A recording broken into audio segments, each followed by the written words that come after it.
រីប្រុសទាំងអស់គ្រប់គ្នាពុកកាន់ចូលរីវេ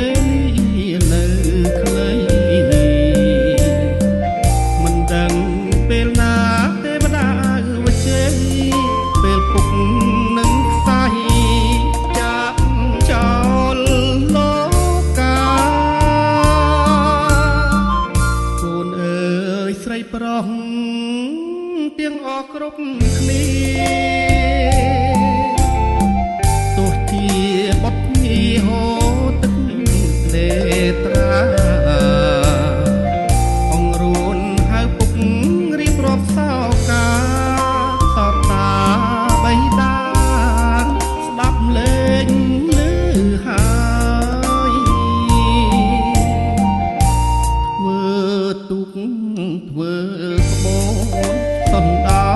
ចិនជួនឲ្យកូនមាសស្ងួនឆ្លងដល់កោះត្រាយ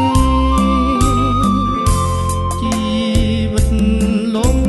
បាកស្គាល់ទុកអស់ហើយសុំយ៉ាងចុងក្រោយចេះស្រឡាញ់គ្នា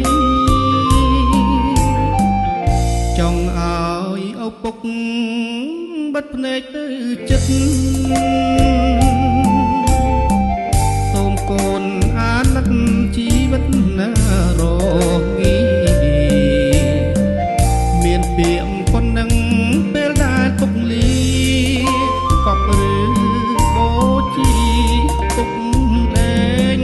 ខ្វាយខ្វល់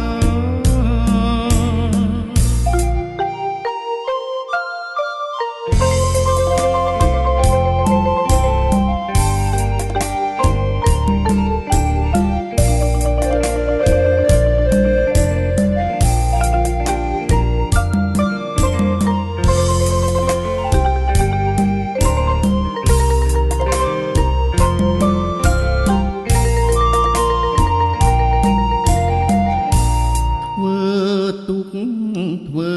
ក្បូនសំដៅចិនជួនឲ្យកូនមាសស្ងួនឆ្លងដល់កោះត្រាយជីវិតលំបាកស្គាល់ទុកអស់ហើយ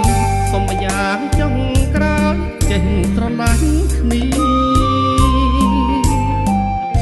ចង់ឲ្យឪពុក